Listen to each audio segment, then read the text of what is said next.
Ito ngayon yung nagte-trending po na napakagandang balita.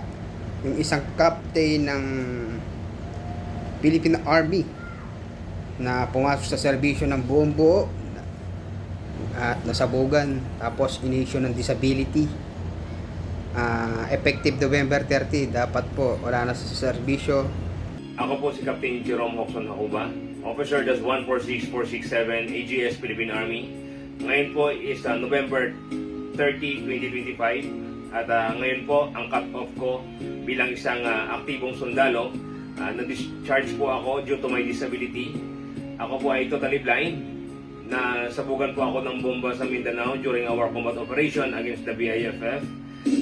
At ako po ay pumasok sa sundalo na buo, kompleto. But ngayon po, lumabas ako na wala nang paningin. Subalit, ang sabi ko po ay hindi nawala ang aking paningin. Ibinigay ko lang po ito sa ating bansa. Isang karangalan po ang mabulag para sa ating bayan. It's an honor to be got wounded for our country. So what kung nawala ang aking paningin? The important is I did something for our country.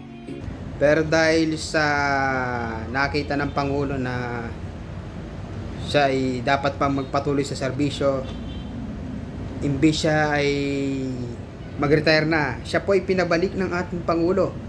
At ito pang napakagandang balita, siya po ay mapopromote na ring Major. Kaya Jerome Hakuba, yan po, isang napakagandang pamasko po yan para sa inyo.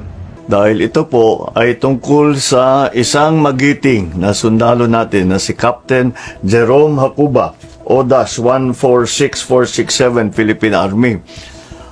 Kung nakita nyo po, ang ating butihing kapitan ay nabulag dahil nasabugan po ng bomba. Nagjo-duty siya at ito yung nangyari sa kanya.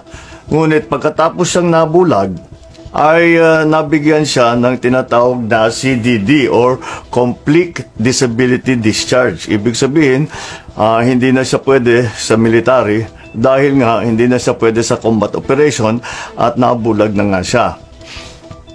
Nung nakita ko yung video niya at pinag-isipan ko yung mga nangyari sa kanya ay parang hindi tama. Dahil ito ay isang opisyal na itinaya na nga niya ang buhay niya para sa duty na para ipagtanggol ang Pilipinas. At dahil sa ganyan, ay basta't bibitawan na lang natin. Ay hindi naman yata makatarungan yan. Kaya binigyan ko ng instruction ang ating Chief of Staff na isuspindi na yung CDD ni Captain Hakuba. Bukod pa doon ay dapat ibigyan siya ng promotion dahil sa katapangan niya at gawin na siyang major. At maghanap po tayo ng mga iba't ibang posisyon na pwede pa naman siya yung ating mga tinatawag na the major adaptive duties. Kasi kahit kahit nabulag na po, marami pa ring duty na pwedeng gawin ng isang sundalo, lalong-lalo na sa isang sundalo na may 15 years na experience. Maraming maidadagdag at maitutulong sa atin yan. Mr. President, sir, maraming salamat po, sir, sa inyong pronouncement na ako po ay inyong i-extend sa aking serbisyo. At maraming salamat din po, sir, sa promotion at sa inyong tiwala sa akin na ipagpatuloy pa rin ang aking serbisyo sa kabila ng aking kapansanan. Kaya sino po ba naman ako na tumanggi o mag-disobey sa aking Commander-in-Chief?